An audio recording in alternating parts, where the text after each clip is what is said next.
Om Namo Ayariyanam. Om Namo Vajrayanam. Namo Loye Sab Sahonam. Eso Panch Namo Karo. eso panch namokaro shave pavapanasana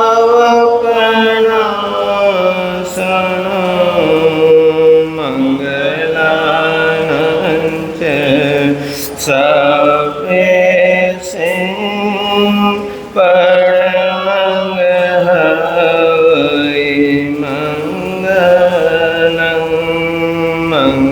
मंगलानंच सबे सिंह परमंगलमय मंगलम। बैठिए।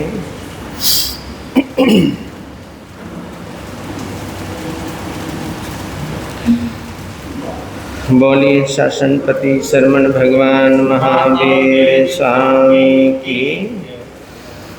जीवा पर हो नाम तुम्हारा, जीवा पर हो नाम तुम्हारा, प्रभुवर ऐसी भक्ति दो, संभावो से कष्ट सहूं बस, मुझ में ऐसी शक्ति दो, मुझ में ऐसी शक्ति दो।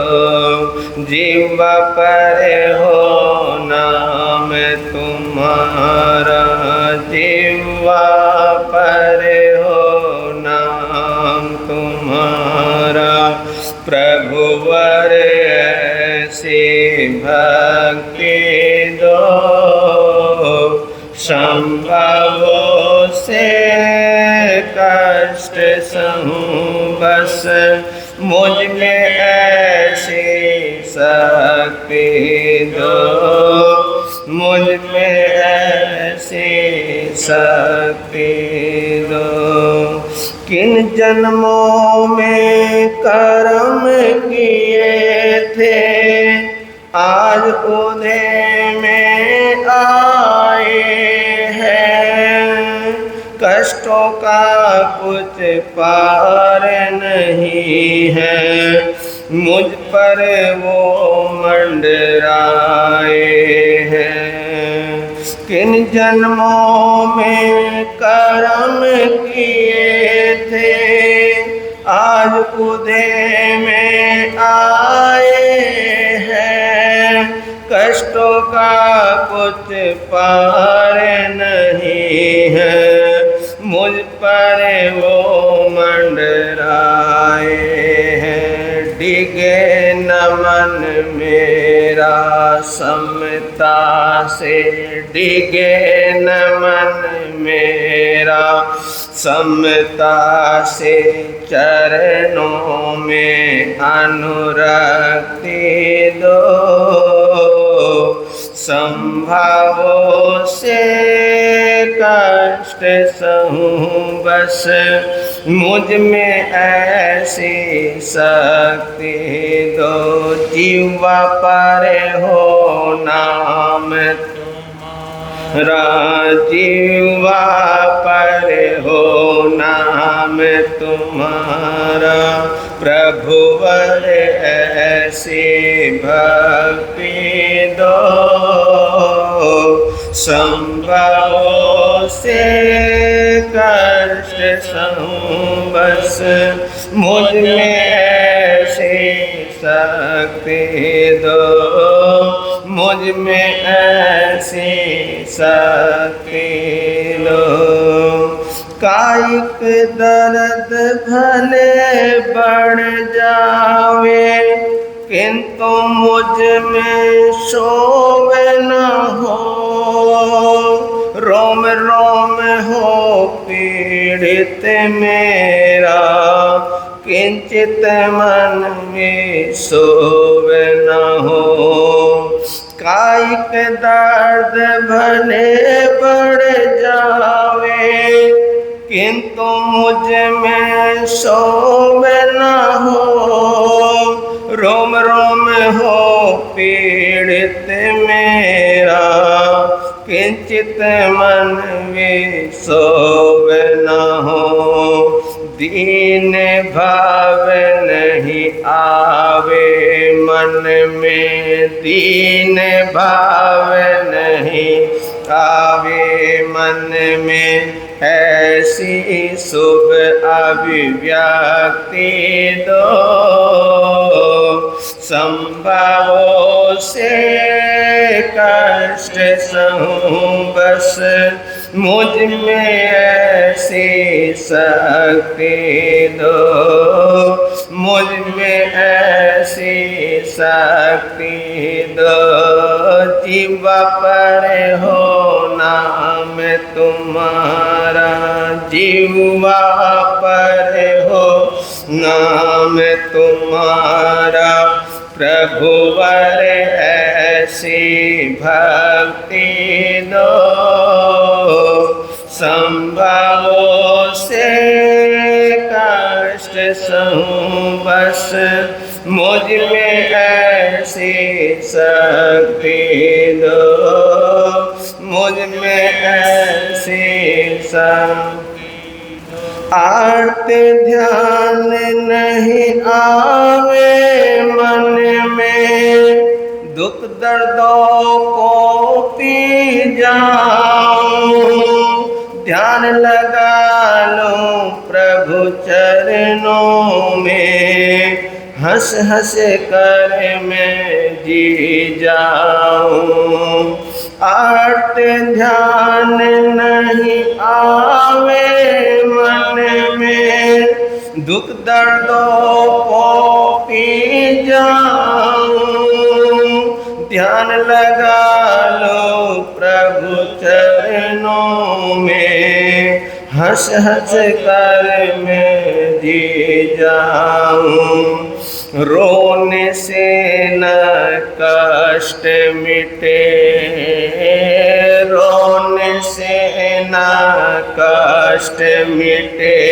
यह पावन चिंतन शक्ति दो।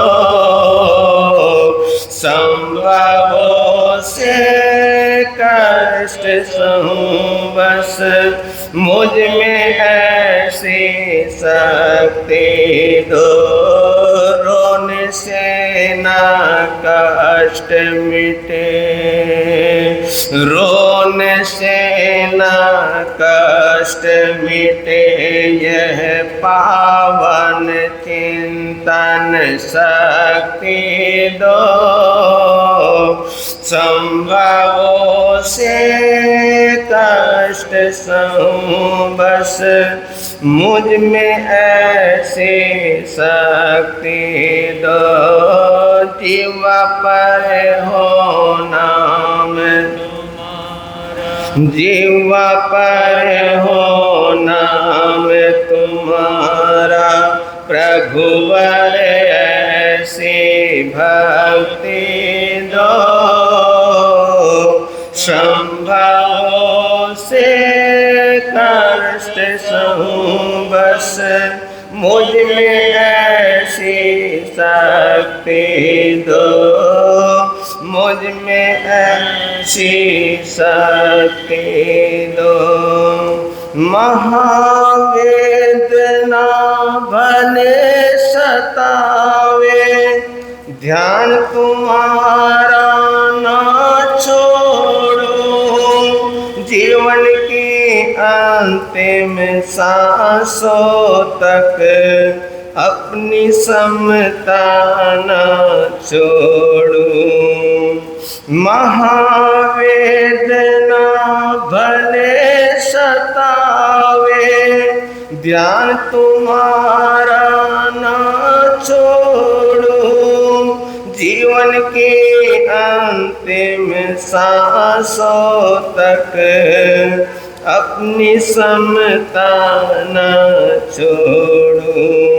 कभी न मांगो प्रभुवर तुमसे, कभी न मांगो प्रभुवर तुमसे, कष्टों से मुझे मुक्ति दो। संभवों से कष्ट सहूं बस, मुझ में ऐसी शक्ति दो, मुझ में ऐसी शक्ति दो। जीवा पर हो नाम तुम्हारा, जीवा पर हो नाम तुम्हारा, प्रभुवर ऐसी भक्ति दो। संभवों से कष्ट सहूं बस, मुझ में ऐसी भक्ति दो। संभवों से कष्ट सहूं बस, मुझ में ऐसी शक्ति दो। भले न तन साथ दे जरा, पर मन साधन अनुरक्त रहे। जीवन की हर सांस तुम्हारे चरणों की ही भक्त रहे। भले न तन साथ दे जरा, पर मन साधन अनुरक्त रहे।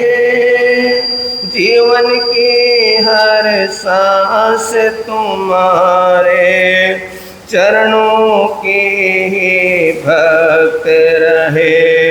रहे समाधि अविचल मेरी, रहे समाधि अविचल मेरी, शांति की अभिव्यक्ति दो। संभवों से कष्ट सहूं बस, मुझ में ऐसी शक्ति दो, मुझ में ऐसी शक्ति दो। जीवा पर हो नाम तुम्हारा, जीवा पर हो नाम तुम्हारा, प्रभुवर ऐसी भक्ति दो। संभवों से कष्ट सहूं बस, मुझ में ऐसी शक्ति दो, मुझ में ऐसी शक्ति दो।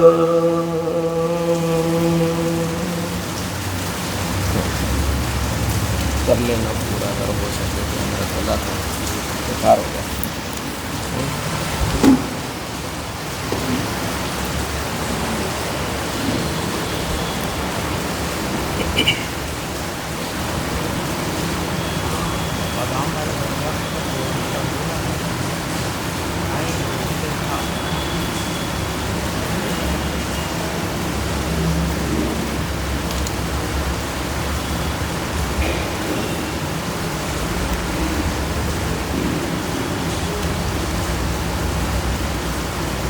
धम्मो मंगल मुकुटम, अहिंसा संयम तवो, देवाहितं नमः सन्ते, जस धम्मे संयमनो।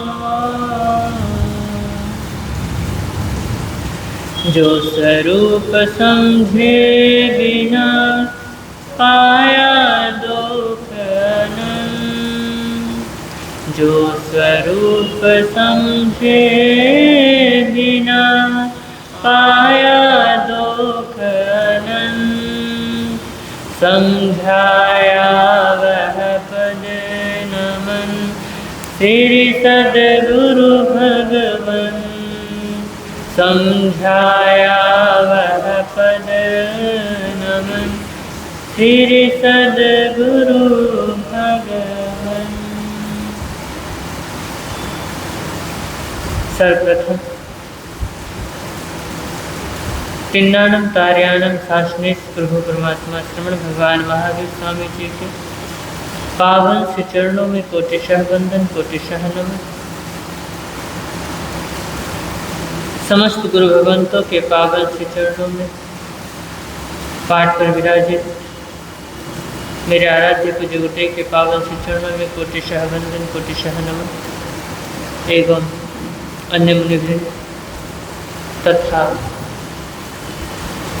इस प्रातःकालीन धर्म सभा में उपस्थित जिन शासन के उपासकों एवं उपासिकाओं, आप सभी का हार्दिक हार्दिक स्वागत है।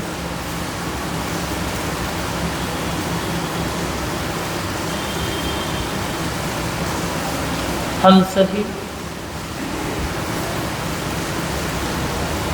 मेरी भावना पर चर्चा कर रहे हैं, मेरी भावना के विषय में जान रहे हैं कि इसके अंदर क्या क्या बातें कही गई हैं। तो हम मेरी भावना पर चर्चा करें, उससे पूर्व भजन की कुछ पंक्तियां हैं, उन्हें हम सभी मिलकर के गुनगुना लेते हैं। तत्पश्चात मेरी भावना में आगे क्या कहा है उसके विषय में चर्चा करें।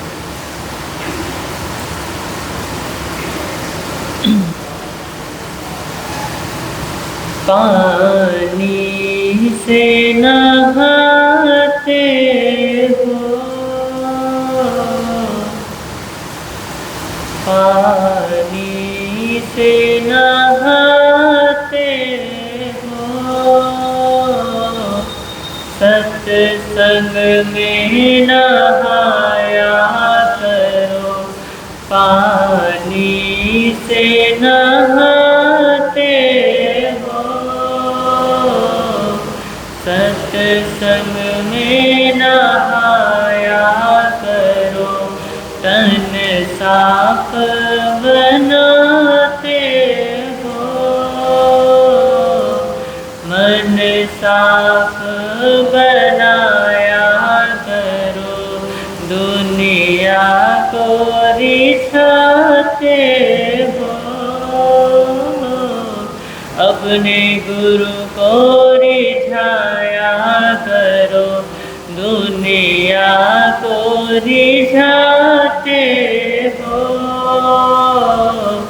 अपने प्रभु को रिझाया।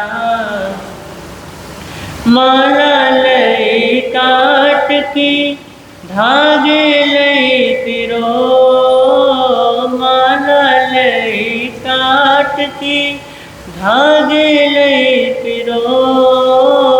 मन में घुंडी पाप की राम भजे क्या हो, मन में घुंडी पाप की राम भजे क्या हो। ओ अपने मन के मंदिर में, ओ अपने मन के मंदिर में रोज माला घुमाया करो। तन साफ बनाते हो, मन साफ बनाया करो।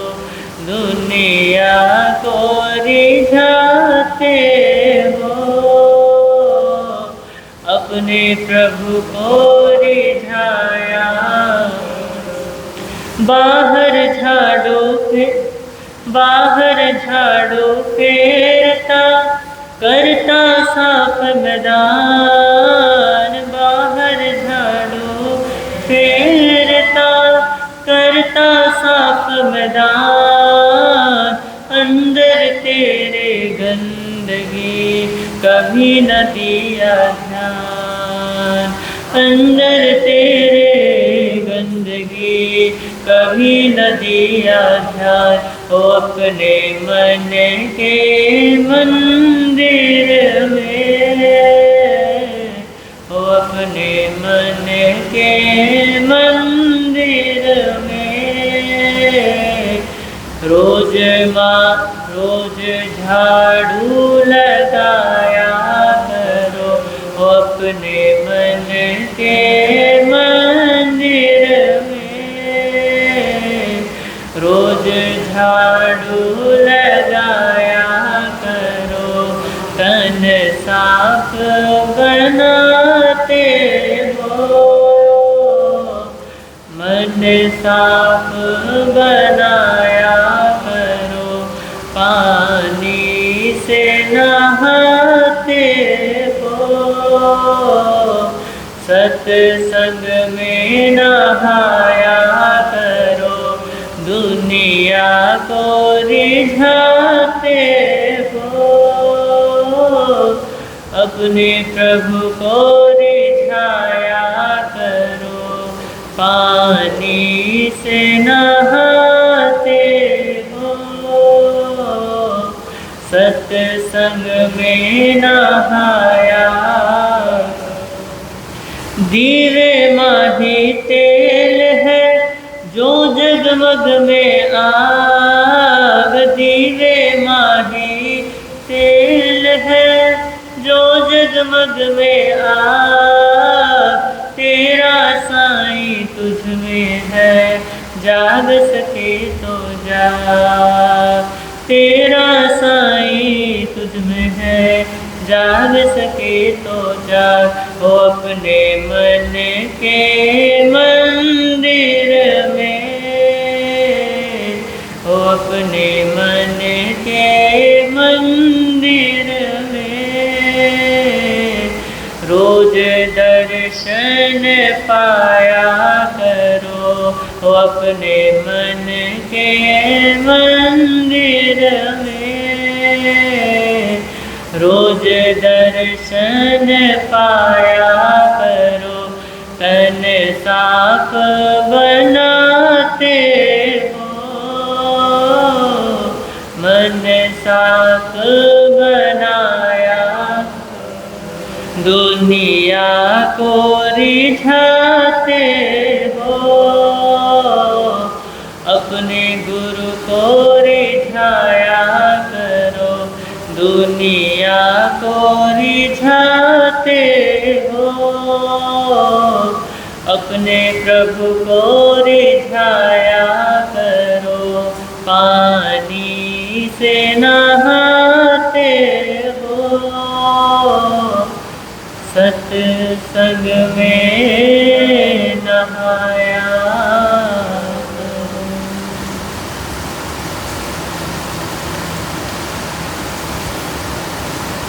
कवि ने बड़े सुंदर भावों के साथ व्यक्ति के मन पे जोर दिया है कि पानी से तो बहुत नहाते हो, सत्संग में नहाया करो, क्योंकि तन का मैल धोना तो बड़ा आसान है, लेकिन मन का मैल धोना बड़ा मुश्किल है।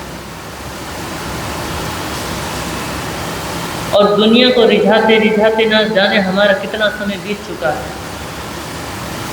है या नहीं। बचपन से लेकर अभी तक हमने दुनिया को ही रिझाया, दुनिया को कैसे प्रसन्न किया जाए, दुनिया को कैसे नीचा दिखाया जाए, इन दो रास्तों पे हम चलते आए हैं। थोड़ी सी किसी से खुशी मिल जाए तो हम सोचते हैं कि किस तरीके से इसको भी हम सुख पहुंचाए, खुशी पहुंचाए, और किसी से दुख मिल जाए तो सोचते हैं कि कैसे इसका मैं अपमान करूं, कैसे मैं इसका सत्कार कम कर दूं या इसका सम्मान नीचा कर दूं। तो हम इन्हीं जीवन की पद्धतियों में जीते आए हैं, नया कुछ भी नहीं करते। अगर कुछ किया हो तो बताओ, नया तो कुछ भी नहीं करते। बस हाँ, कहने को आप कह सकते हो कि महाराज हम समाई कर लेते हैं, हम ये कर लेते हैं, लेकिन क्या इन सब को करने का कोई फायदा हुआ है तुम्हारे जीवन में? परमात्मा ने तो समाई का बहुत बड़ा फल बताया है, लेकिन आप तो इतने समाई कर देते हो, क्या उसका कोई फल मिला आज तक? अरे परमात्मा को 12.5 वर्ष लग गए समाई करते हुए, एक समाई सही से नहीं हो पाई, और जब हुई तो केवल ज्ञान हुआ। और आप तो भगवान महावीर से भी बहुत आगे निकले हुए, एक दिन में 6-6 समाई, और कई तो ऐसे महापुरुष होते 12-12 समाई कर डालते, लेकिन जीवन में फिर भी कोई परिवर्तन नहीं आता। फिर भी सामने वाला आपको दुखी कर सकता है, फिर भी आपको सामने वाला सुखी कर सकता है। तो जीवन में बदला ही क्या है? कुछ भी तो नहीं बदला।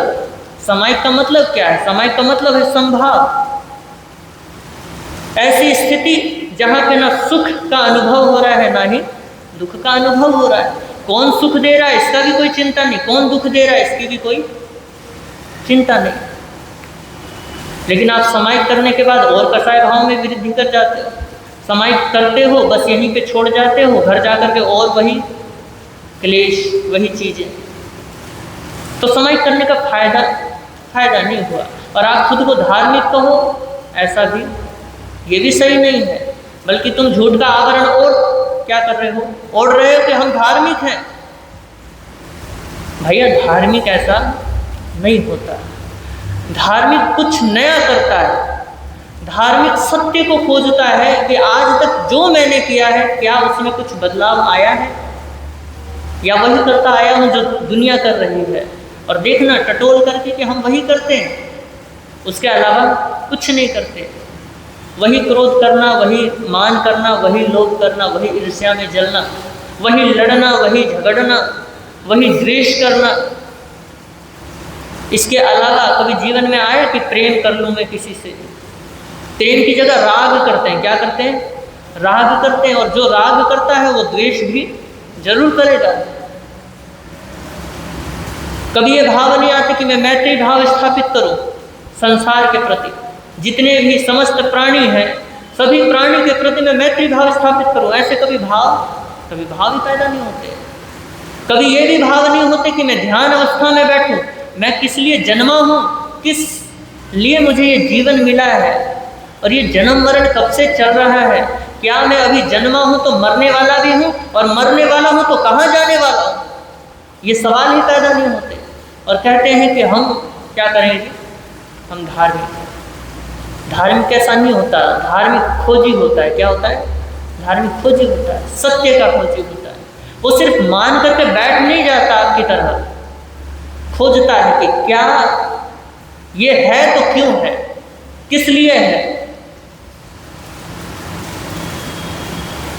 तो मेरी भावना भी आपको खोजने पे मजबूर कर रही है, आपको बार बार बता रही है कि आपको क्या चीज करना है, आपके जीवन का उद्देश्य बतला रही है।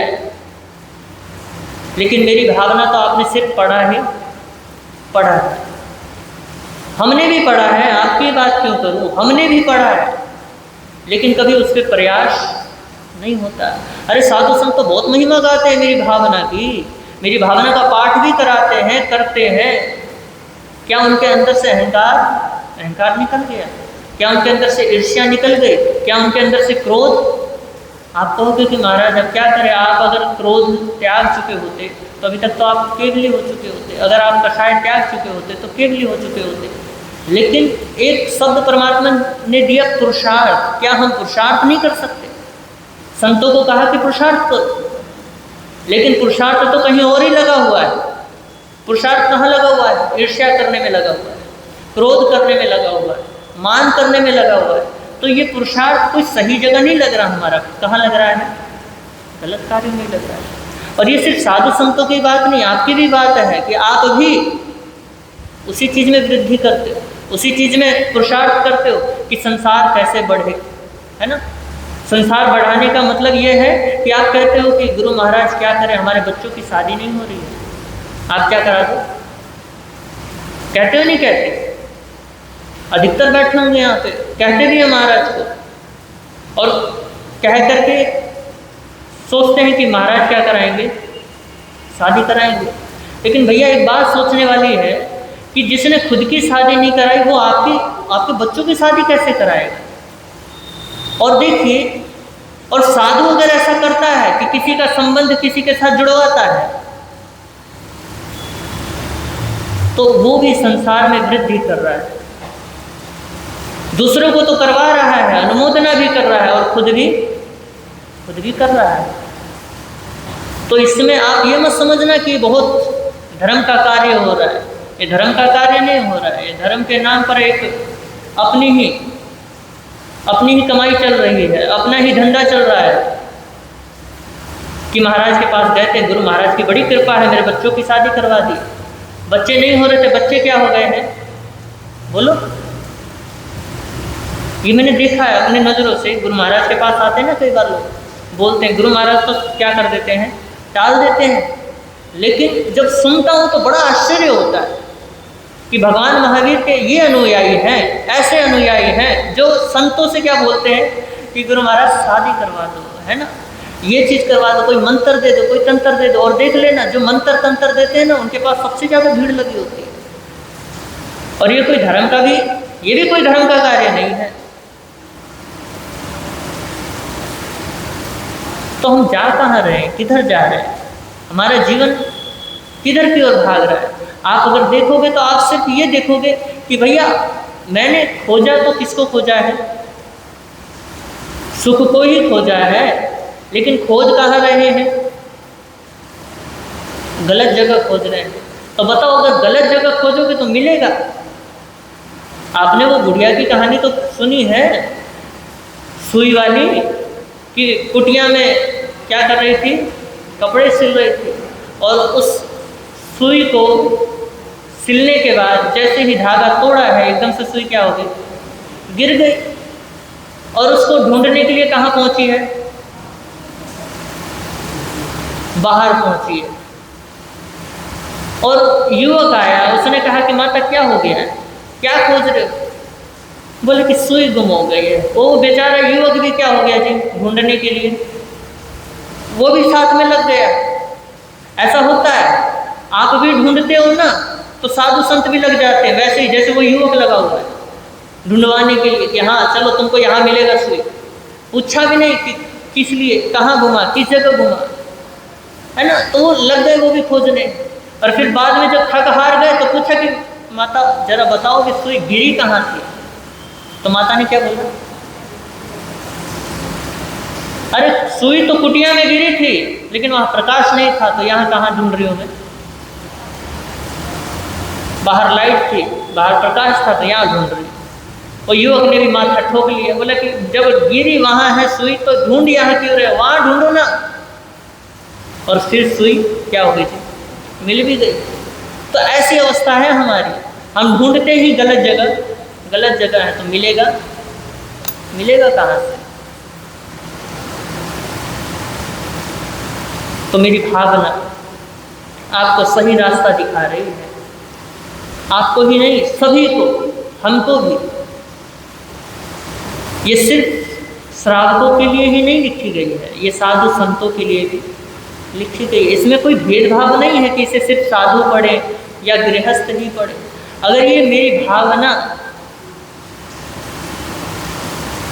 को अगर ध्यान से पढ़ा जाए, देखा जाए, तो ये निरपेक्ष है, किसी धर्म से जुड़ा हुआ नहीं है। ये आत्मा के धर्म का वर्णन करता है, किसी और अन्य धर्म की नहीं कि ये मुसलमान धर्म का धर्म है या जैन धर्म का धर्म है या हिंदू धर्म का धर्म है। ये निरपेक्ष है, इसमें कोई दृष्टि नहीं डाली गई है कि इसमें क्या डाला जाए, इसमें कोई मान्यता डाली जाए, इसमें कोई मान्यता नहीं है। और ये जो मेरी भावना है, ये विश्व की भावना है, किसी एक मान्यता की नहीं है। सारे धर्म यही मानते हैं कि भैया अहंकार अगर छूट गया तो सचमुच सुख मिलने वाला है। सारे मानते हैं कि क्रोध क्या है, विध्वंसकारी है। बताओ कौन धर्म नहीं मानता, सारे मानते हैं कि भैया अगर क्रोध आता है तो आदमी क्या हो जाता है, अंधा हो जाता है। ईर्ष्या आती है तो बड़ा आदमी क्या लगने लगता है, आँखों को खटकने लग जाता है। तुलना आ जाती है तो आदमी जलने लग जाता है, आत्महीनता के भाव आ जाते हैं, सारे धर्म मानते हैं। तो इसलिए जो मेरी भावना है ना, ये संसार की भावना, ये संसार की भावना नहीं है। ये कौन सी भावना है? ये मोक्ष की भावना है। अगर कोई इसे गहराई से जाने, गहराई से इसके चिंतन करे, और जो जिज्ञासु है, जो पिपासु है, जो सत्य को खोजना चाहता है, वो अगर इसको ध्यान से पढ़ता है तो सचमुच वो सत्य के बड़े नज़दीक, वो सत्य के बड़े नज़दीक है। तो इसलिए हम भी सत्य के नज़दीक हो सकते हैं, लेकिन ऐसे नहीं सिर्फ पढ़ लेने से सत्य के नज़दीक नहीं हो जाएंगे। उस पर चिंतन होना चाहिए, उस पर फिर एक्शन भी होना चाहिए, है ना। सिर्फ सुन लेना, उसे पढ़ लेना, सिर्फ चिंतन कर लेने से मोक्ष नहीं मिल जाएगा। उसके लिए क्रिया भी चाहिए कि उस पर चला जाए। अगर चलोगे नहीं तो पहुँचोगे कैसे? अब जब तक खाना सामने पड़ा है तो उससे पेट भरने वाला है नहीं। जब तक हाथ से तोड़ोगे नहीं, जुबान पे रखोगे नहीं, जुबान चलाओगे नहीं, जब तक अंदर वो जाएगा, और जाएगा नहीं तो फिर भूख खत्म होगा नहीं।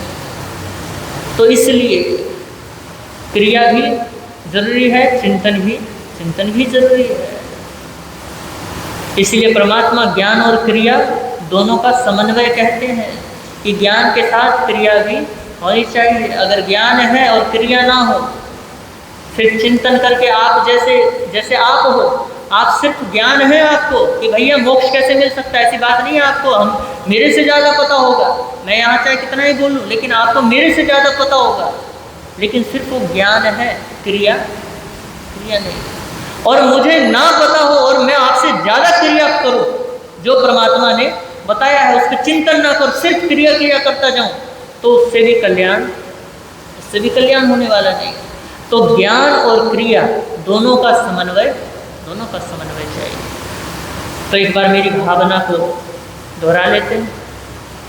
अहंकार का भाव न रखूं, नहीं किसी पर क्रोध करूं, देख दूसरों की बढ़ती को कभी न ईर्ष्या भाव धरूं, रहे भावना ऐसी मेरी, सरल सत्य व्यवहार करूं, बने जहाँ तक इस जीवन में औरों का उपकार करूं, बने जहाँ तक इस जीवन में औरों का उपकार करूं। अहंकार, क्रोध और ईर्ष्या, पिछले दिनों में मैंने अपने विचार इस पे रखे, और आपने जाना है कि ये तीन तत्व ही हमारे विकास में क्या है, हमारे विकास में बाधक तत्व हैं। बाधाएं डालती है, स्व पर विनाश के मूल बीज है। हमारा खुद का भी क्या करता है, नुकसान होता है, और दूसरों का भी नुकसान होता है। ये मत समझना कि सिर्फ दूसरों का ही होता है, आपका भी नुकसान होता है। तो श्रीयुक्त युगवीर जी कहते हैं कि प्रत्येक व्यक्ति को ऐसी भावना भानी चाहिए। कैसी भावना भानी चाहिए? कि मैं क्रोध और ईर्ष्या से क्या रहूं, अलिप्त रहूं। क्रोध, ईर्ष्या, अहंकार से मैं कभी भरूं ना, मेरे अंदर कभी ये भाव जन्म ही ना ले, और अगर है तो वो क्या होते चले जाए। उसका पुरुषार्थ होना चाहिए कि मैं उसे जानूं, जान करके उसे त्याग दूं, मैं अपनी आत्मा में स्थित हो जाऊं। और जब आत्मा में स्थित हो जाएगा तो बताओ उसको अहंकार आएगा? जो व्यक्ति बाहर की ओर गया ही नहीं है, अंदर ही अंदर बैठा है, वो बताओ अहंकार करेगा? किस चीज़ का अहंकार करेगा? उसके पास क्योंकि अब तो कुछ भी है नहीं, तो अहंकार करने जैसा कुछ भी नहीं है। तो वो कह रहे हैं कि ऐसे भाव हमारे भीतर होने चाहिए। अब अगला जो पद है, रहे भावना ऐसी मेरी सरल सत्य व्यवहार करो, ये बड़ा गजब का सूत्र है। इस पंक्ति में कहा गया है कि मेरी भावना ऐसी रहे कि मैं सरल सत्य का व्यवहार करने वाला बनूं। इस पंक्ति में 2 शब्दों का प्रयोग हुआ है और बहुत मधुर है, बहुत ही सुंदर है। उसमें समस्त आचार और विचार का सार क्या हुआ है? समाया हुआ है। हमारे धर्म में जितनी बातें बताई गई हैं उसका सार क्या हुआ है? उसमें निचोड़ दिया गया। हमारे ही धर्मों का क्या, सभी धर्मों का, जिस धर्म में अंश मात्र भी सत्य छिपा है, जहाँ सत्य है, उन सभी सत्यों का सार इसमें क्या है? समाया हुआ है। और वो 2 शब्द कौन से हैं? सरल और सत्य। क्योंकि शब्द देह में ये शब्द भले ही 2 लगे, महापुरुष कहते हैं कि ये भले ही 2 लग रहे हो, लेकिन परस्पर में ये एक दूसरे के पूरक हैं, ये एक दूसरे से जुड़े हुए हैं। जैसे हमारे शरीर का आत्मा से जुड़ाव है, और जैसे हमारे आत्मा का शरीर के साथ जुड़ाव है, ऐसा ही सरल और सत्य का लगाव है। पर हमने तो माना हुआ है आत्मा और शरीर एक ही है, और इसी कारण हम दुखी हैं। लेकिन आत्मा और शरीर को अलग किया जा सकता है, लेकिन सरल और सत्य को अलग नहीं किया जा सकता। तो महापुरुष फरमाते हैं कि जो सरल होता है वही सत्य होता है, और जो सत्य होता है वही सरल होता है। एक बार फिर दोहराऊंगा, जो सरल होता है वही क्या होता है? सत्य होता है, और जो सत्य होता है वही सरल होता है। इस छोटे से सूत्र में मोक्ष का सूत्र दे दिया गया है कि सरलता सत्य का क्या है? प्राण तत्व है। और सत्य की देह में यदि सरलता का प्राण ना हो तो वो सत्य अधूरा है, वो सत्य असत्य है, भारभूत है, अभिशाप है। क्योंकि सत्य सरलता के बिना हो ही नहीं सकता, होता ही नहीं है। ठीक ऐसे ही अगर सरलता में सत्य का रस ना हो तो वो सिर्फ और सिर्फ बुद्धूपना हो सकता है, मूर्खता हो सकती है। सरलता नहीं हो सकती है। जिसे हम मंदबुद्धि कहते हैं, बोलते हैं कि बड़ा सरल है, उसको हम सिर्फ मूर्खता कह सकते हैं, उसको सत्यता नहीं कह सकते। तो सत्य शिखर है। महापुरुषों ने क्या कहा? सत्य शिखर है। परमात्मा भी यही फरमाते हैं, सत्यम तु भगवान, कि सत्य ही भगवान है। भगवान से बड़ा वो क्या कह सकते हैं? भगवान से ऊपर तो कोई भी शब्द नहीं है। तो सत्य को शिखर बताया गया है, और सरल को क्या बताया है? सरलता को सत्य का मार्ग बताया गया है। अगर सत्य शिखर है तो सरलता मार्ग है।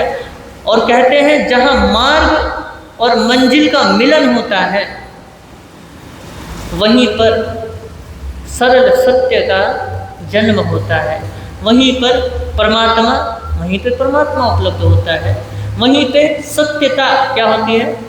बोलो। वहीं पे सत्यता उपलब्ध होती है, और वहीं पे बुद्धत्व, वहीं पे मोक्ष, वहीं पे निर्वाण, वहीं पे कैवल्य। ये सारी चीज़ें वहीं पे घटित होती है। कहाँ पे? जहाँ मार्ग और मंजिल का मिलन होता है, जहाँ पे सरल और सत्यता का पूर्ण रूप बनता है। तो सरल का मतलब है क्या है? सहज, बिल्कुल अकृत्रिम, जिसमें कोई बनावट नहीं है। अर्थात वो जो आप जैसे हैं वैसे ही आप बाहर हैं, जैसे आप अंदर हैं वैसे ही आप बाहर हैं। ऐसा होना ये क्या है? ये सरलता है। सरल मतलब विशुद्ध। क्या? सरल मतलब विशुद्ध, ऐसा जिसमें कोई मिलावट नहीं है, जो खरा है, जो प्योर है, जो ओरिजिनल है, वो क्या है? वो सरल है। मतलब ऐसे जैसे कि एक छोटा बच्चा। सरलता को अगर समझना हो ना तो आप बच्चों से क्या कर सकते हो? बच्चों से सीख सकते हो। वैसे भैया आजकल के बच्चे भी बड़े खतरनाक हैं। आजकल तो 7-8 साल के बच्चों को भी बहुत कुछ पता होता है, जो आज आपको भी नहीं पता होगा। आप तो जानते होंगे कि जब आप 7 साल के होंगे, 8 साल के होंगे, उस समय तो कुछ भी नहीं पता होता था। अरे मैं तो 7-8 साल, क्या कह रहा हूँ, बहुत कम बोल रहा हूँ। अरे भैया 22 साल के हो जाते थे तब भी आपको उतनी बातें पता नहीं होती थी जितने आजकल के 8 या 7 साल के बच्चे को पता होती है। लेकिन फिर भी 6 साल की उम्र ले लो आप, 6 या 7 साल, फिर भी बच्चा सरल होता है, उसके अंदर कोई जटिलता नहीं होती। जैसा वो अंदर जीता है वैसा ही बाहर जीता है, चाहे उसको पता कितना ही कुछ क्यों ना हो, लेकिन सरलता क्या होती है? पूरी होती है। जैसा वो अंदर जिएगा वैसा ही आपके सामने ही प्रकट होगा, जैसा आपके सामने प्रकट होगा वैसा ही अंदर जीता है। उसके अंदर कोई जटिलता नहीं होती है। और देखना, वो अगर झूठ भी बोलेगा ना, सत्य की तरह झूठ बोलता है, लेकिन आप जब सत्य भी बोलते हैं तो उसमें जटिलता होती है। और जो जटिलता आप ला करके उस सत्य को बोलते हैं तो महापुरुष कहते हैं कि वो सत्य भी असत्य हो जाता है, वो सत्य भी झूठ हो जाता है। लेकिन जब बच्चा झूठ भी बोलता है तो वो सत्य की तरह बोलता है। तो ऐसी सरलता हमारे भीतर भी होनी चाहिए। एक बार मैंने सुना कि एक सेठ के घर में एक व्यक्ति आया, क्योंकि उससे उधार लिया हुआ था सेठ ने। अब वो व्यक्ति आया, बोला, क्योंकि बच्चा खेल रहा था, तो बच्चे को बोला कि अपने पिता को बुलाओ। बच्चा फटाफट उठा और दौड़ करके कहाँ गया? अंदर गया। बोला, पिताजी बाहर कोई आए हैं। तो पिता ने कहा, कौन आए हैं? बोले, फलाने नाम के आदमी आए हुए हैं, वो कह रहे हैं कि अपने पिता को बुलाओ। बोल उनको कि पिताजी घर पे नहीं है। और जब बच्चा गया बाहर और उसने बोला कि हाँ भैया पिता कहाँ है? बोले, पिताजी बोल रहे हैं कि पिताजी घर पे नहीं है। क्या बोल रहे हैं? पिताजी बोल रहे हैं कि पिताजी घर पे नहीं है।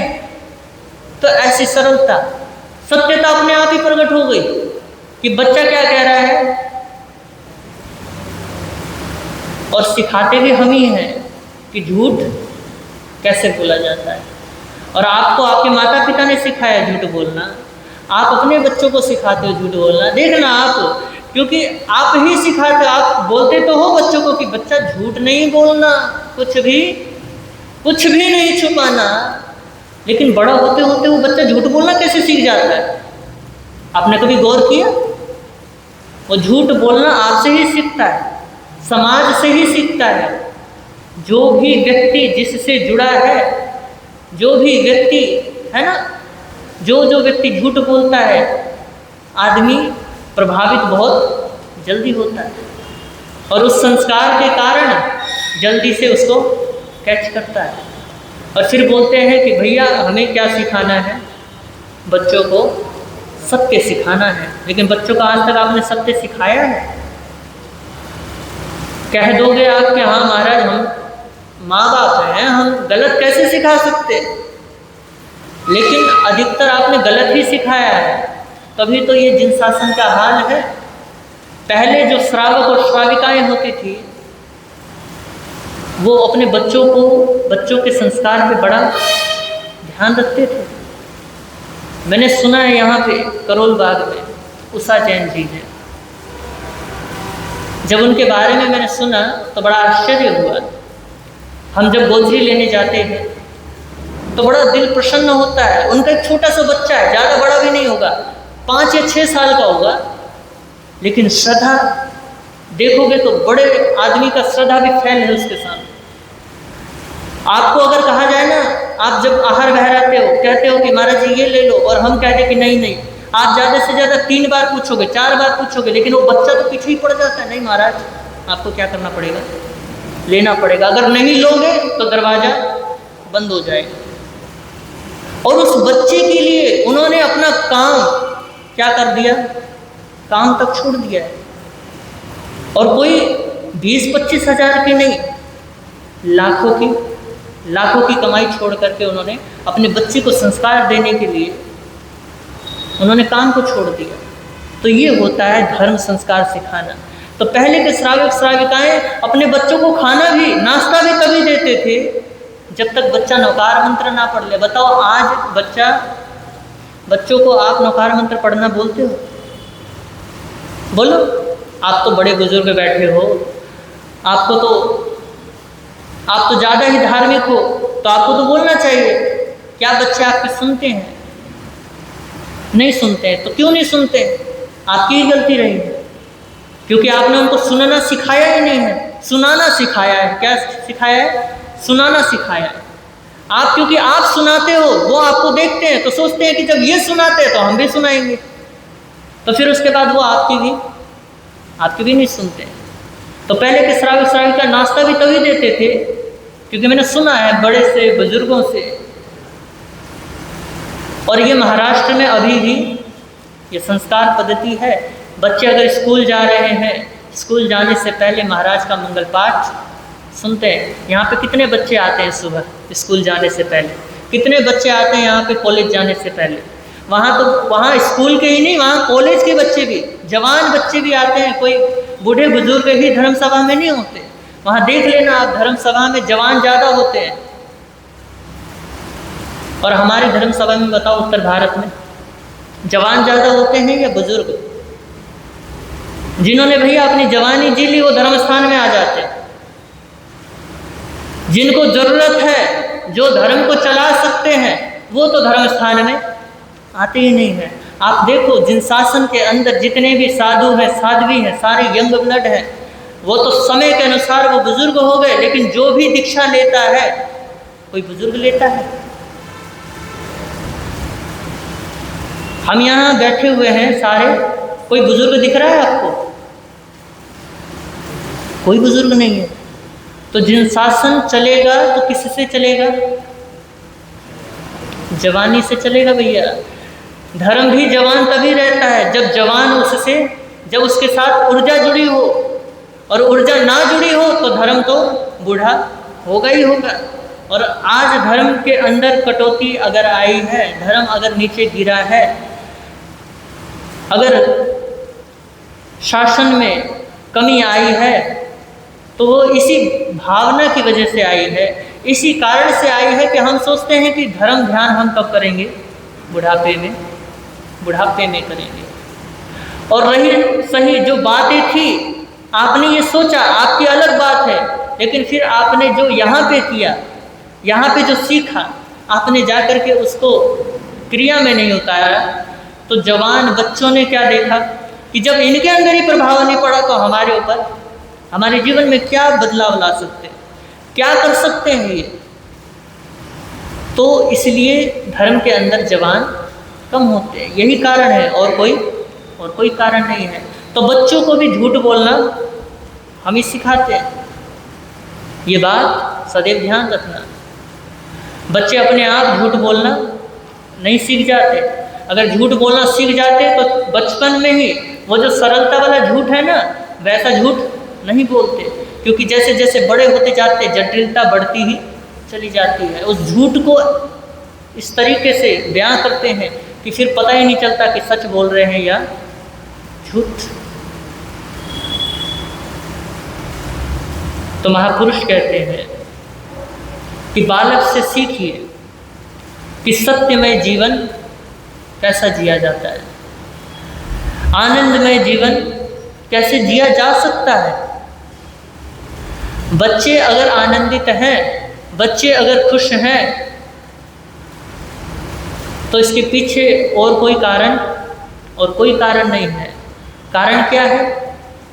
बोलो। कारण है सरलता। और हमने बहुत दुखी कर दिया बालकों को। क्या कर दिया? बहुत दुखी कर दिया। आज तो बच्चा 3 साढ़े 3 साल का होता नहीं, उससे पहले ही क्या कर देते हैं जी? अपना पिंड छुड़ा लेते हैं। पहले ही तुम बच्चों को दूर कर देते हो अपने से।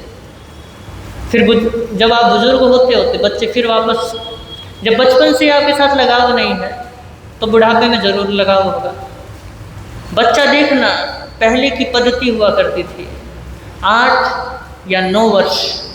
8 या 9 वर्ष का बच्चा जब होता था तब उसकी बुद्धि विकास, 5 साल की उम्र में बुद्धि विकसित होनी शुरू हो जाती है और 8 या 9 साल की उम्र तक बच्चा समझने लगता है, हर बात को कैच करने लगता है और उसको जो जो सिखाया जाता है वो जल्दी सीखता है।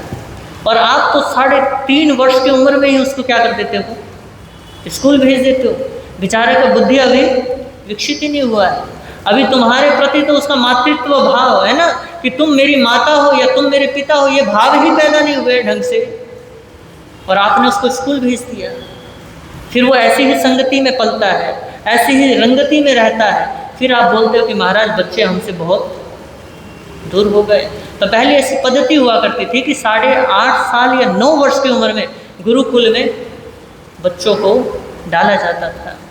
और उसके बाद क्योंकि 8-9 वर्ष बच्चा अपने माँ बाप के साथ अच्छे से जो बचपन का सुख है वो भोगता है, अपने माँ के गोद में खेलता है, अपने बाप के साथ समय बिताता है।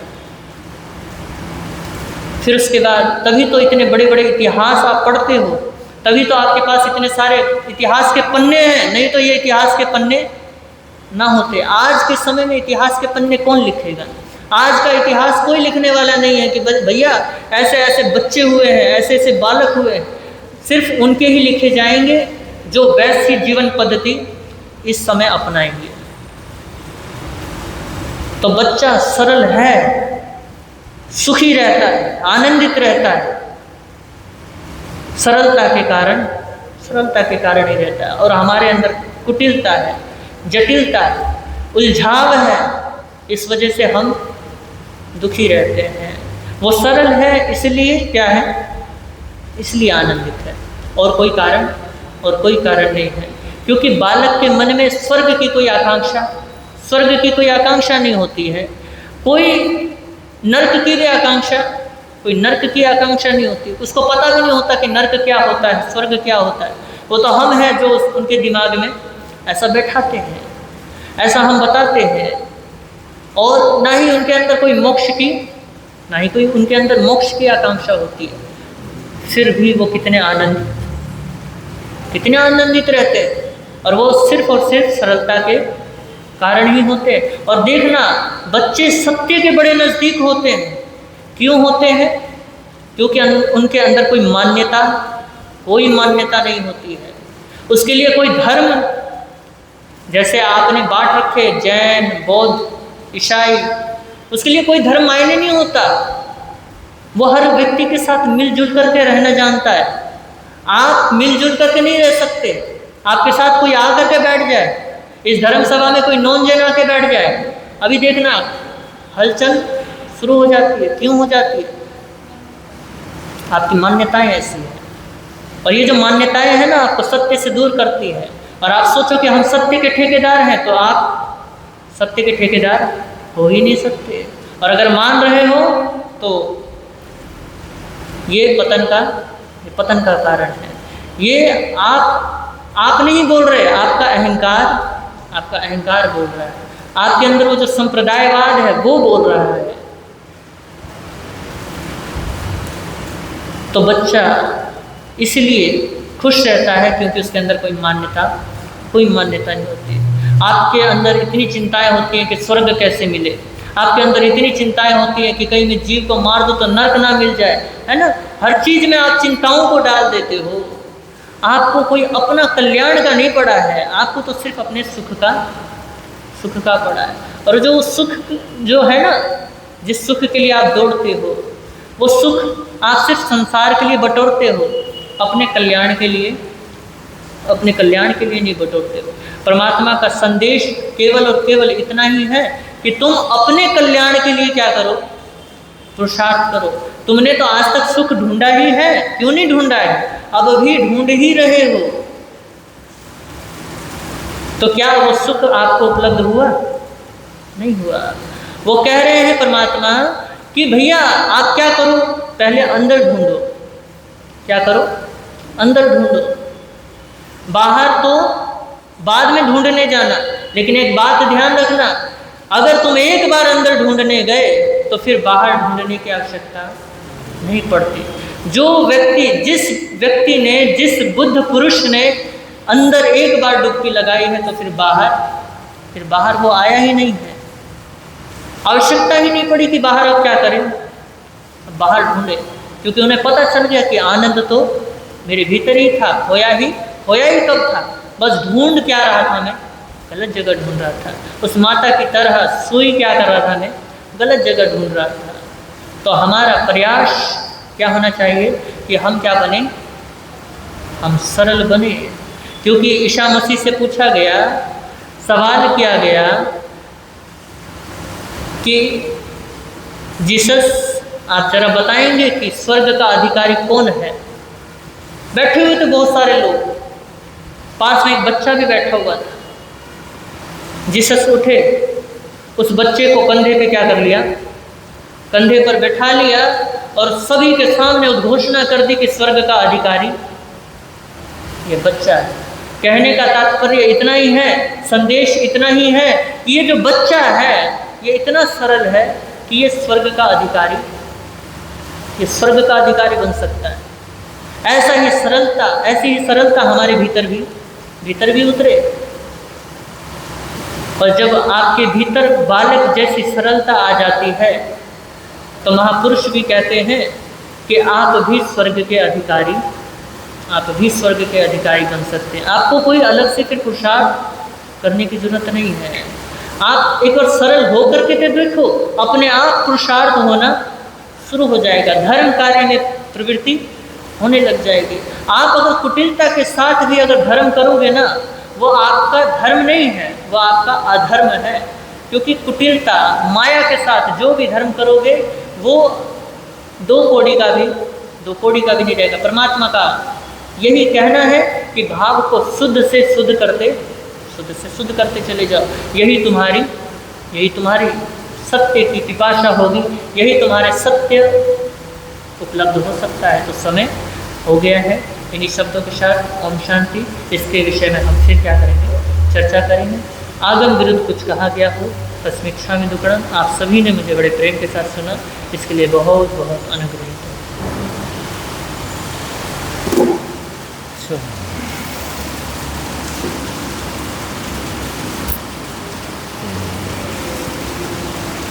वीर नाम के हीर मोती, गुरु नाम के हीर मोती, प्रभु नाम के हीर मोती मैं बिखराऊं गली गली।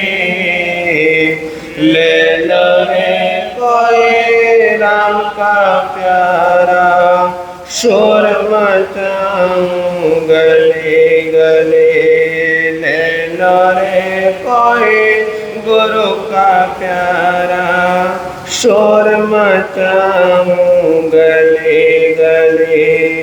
दौलत के दीवानों सुन लो, एक दिन ऐसा आएगा, धन दौलत और महल खजाना यहीं पड़ा रह जाएगा।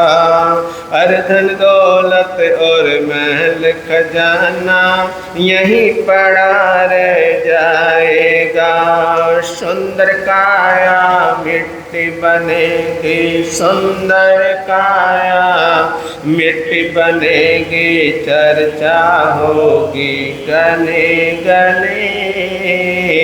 ले लो रे कोई राम का प्यारा, शोर मचाऊं गली गली। ले लो रे कोई गुरु का प्यारा, शोर मचाऊं गली गली। जिसने ये सब मोती लूटे वो तो माला माल हुए। दौलत के जो बने पुजारी आखिर वो कंगाल हुए। हर दौलत के जो बने पुजारी आखिर वो कंगाल हुए। सोना चांदी वाला सुन लो, लोहे कपड़े वाला सुन लो, अरे वीर नगर वाला सुन लो, बात सुना खरी खरी। ले लो रे कोई राम का प्यारा, शोर मचाऊं गली गली। ले लो रे कोई गुरु का प्यारा, शोर मचाऊं गली गली। हो शोर मचाऊं, शोर मचाऊं, शोर मचाऊं गली गली। आज 14 तारीख है और 14वें तीर्थंकर श्री अनंतनाथ